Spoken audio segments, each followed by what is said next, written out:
Hi, I just want to take a moment and for one of my assignments for my classes for school, and that I have to do is just giving a little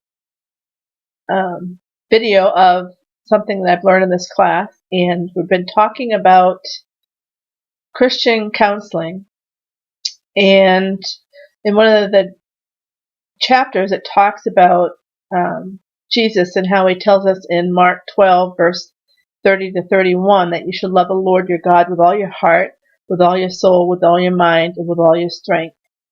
And he commands us to love God with all of our being. He wants us to have a transformed relationship with God through the love of Jesus and all that he did for us on the cross.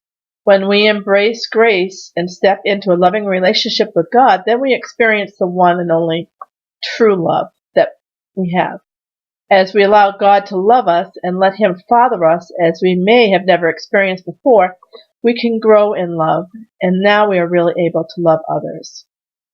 But the second thing Jesus tells us is to love others. In Mark 12, meaning this love is just like the first love of loving God. It's to love your neighbor as yourself. For the love of God from God is what our love responds from.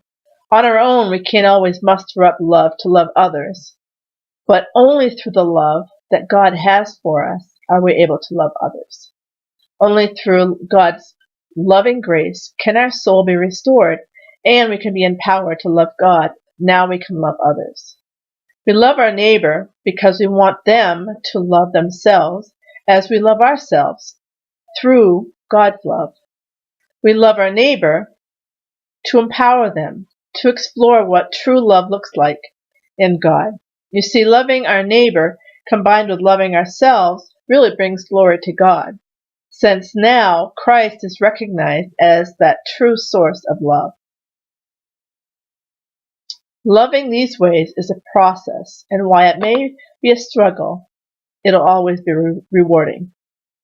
But there's a third love that Jesus tells us to do that's a little bit tougher. He says in Matthew 5 verse 44, "But I say to you, love your enemies." This is a harder love that needs to be lived out, that we need to work on. This is the love of our enemies, meaning the ones that hurt us.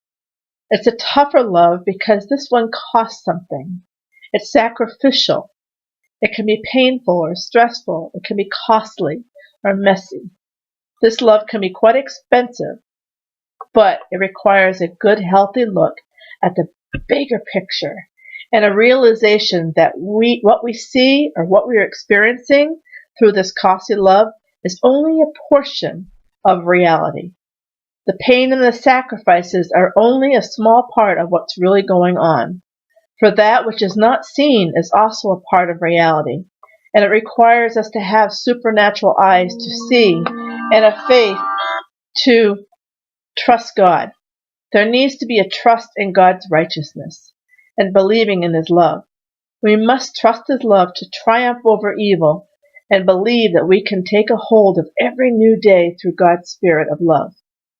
We need to trust that God's love will heal all of our wounds when we trust him at his word. With this love, it can be painful, but it also brings healing, because this love of the enemy is what brings the forgiveness that is needed. Whether it is forgiveness in your own heart or is forgiveness in the heart of the others, forgiveness always heals. I'm not saying that we're going to forget what was done or we're not going to excuse it. I'm not even suggesting that you have to be physically in contact with the person that hurt you, but in your heart, in your soul, that you step into a loving relationship with God and you forgive them.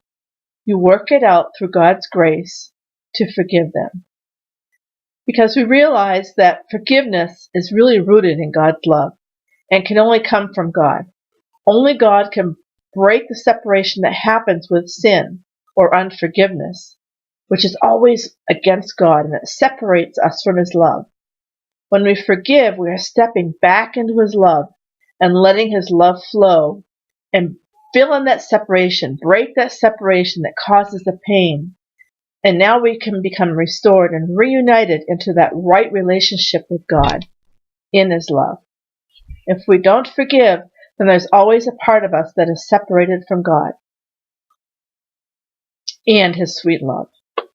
As hard as it can be, we need to understand that when we love our enemies, forgiveness flows from God's divine love, because His love has been proven by the bloodshed through His Son, and is also what caused Jesus to rise again. When we understand the power of God's love, we can walk in it and grow in forgiveness. Therefore, the right application of forgiveness starts with a right relationship in God's love.